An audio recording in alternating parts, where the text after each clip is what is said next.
de l'église et Maranatha.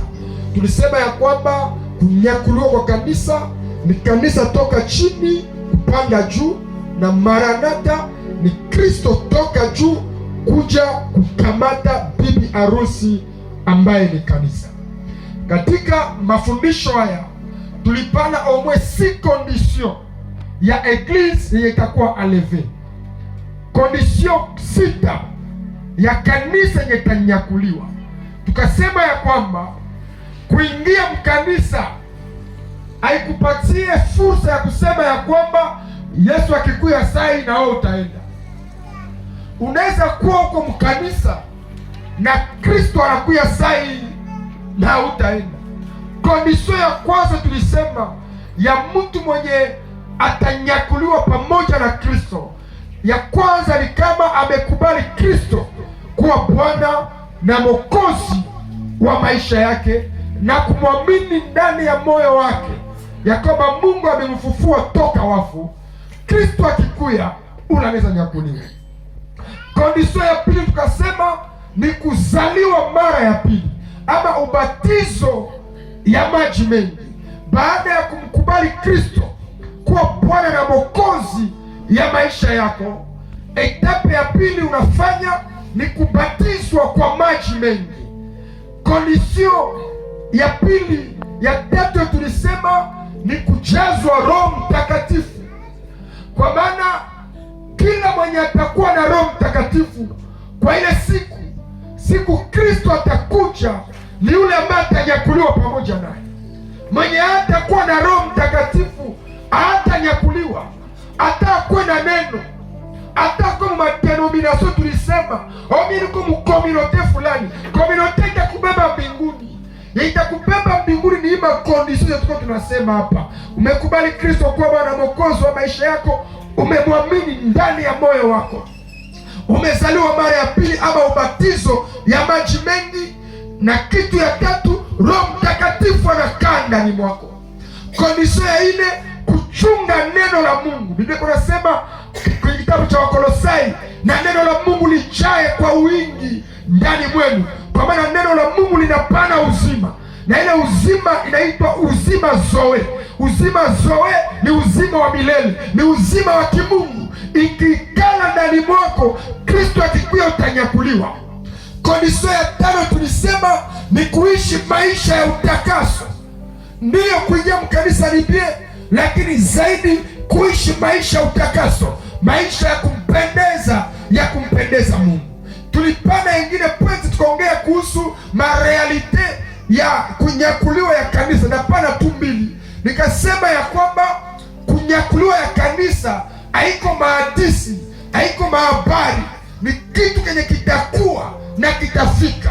Hata miaka ipite, Yesu atakuya kunyakua kanisa lake, kwa maana Biblia inasema kwenye kitabu cha Yohana sura yake ya 14, sema naenda kwa Baba kuandalia makao, kwa maana kwa Baba kuna makao mengi, na siku inakuya nitarudi kuwapeleka.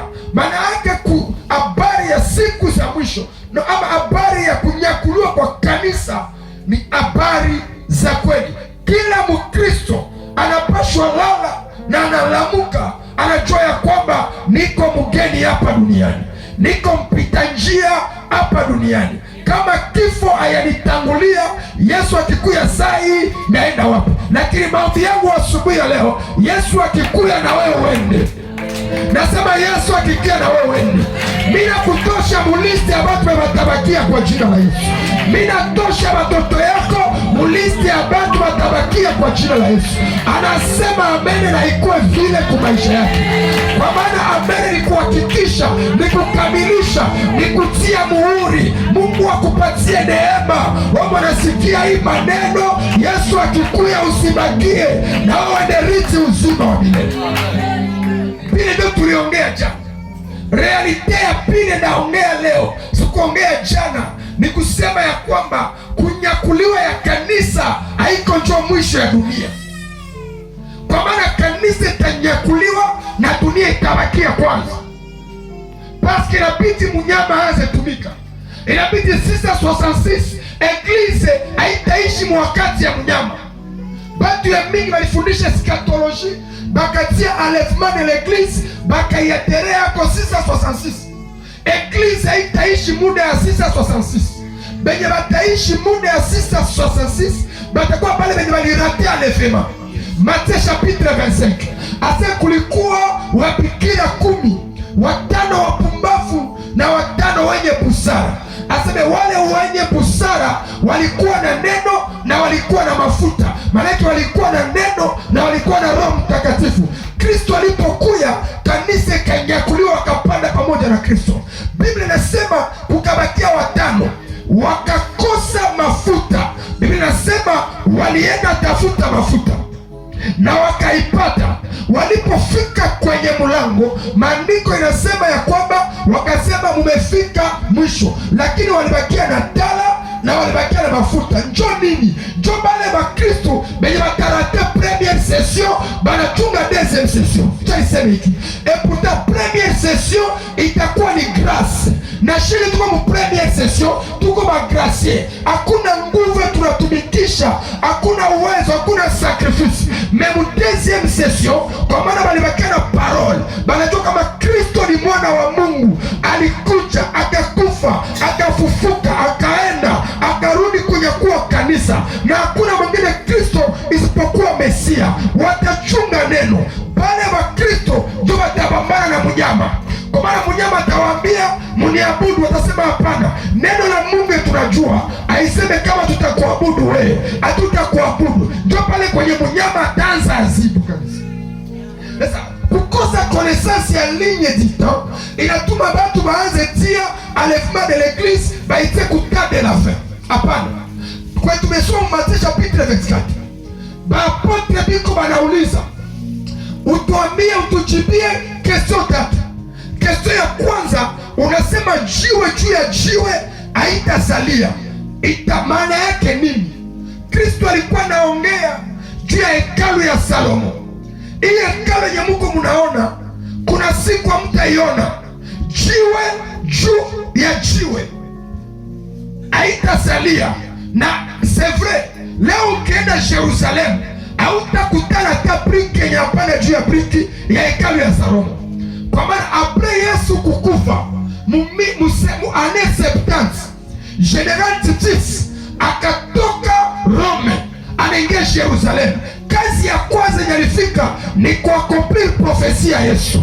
Akalumuza Jerusalem yote, akafukuza watu wa Israeli bote. Baada ya kuwafukuza, akabomola hekalu ya Salomo. Hakuna jiwe juu ya jiwe yenye libakia, yote ikamalizika. Nataka kusema nini? Fungule parenthese hapa niseme ya kwamba kila unabii yenye imetoka kwa Mungu inatimilika. Hakuna unabii yenye kama Mungu alisema yenye haiwezi kutimilika. Hata miaka ipite itatimilika. Hata nikwambia asubuhi ya leo, makaya ya unabii yenye uko nayo, hapana zichoma, hapana zitupa, kuna siku zitatimilika. Hapana sema profete iko Mungu. Yesu ana profetize mais 70 ans après prophecy na jiakompli. Maana yake na wewe profesi yenye uko nayo kuna siku itajiakompli kwa jina la Yesu.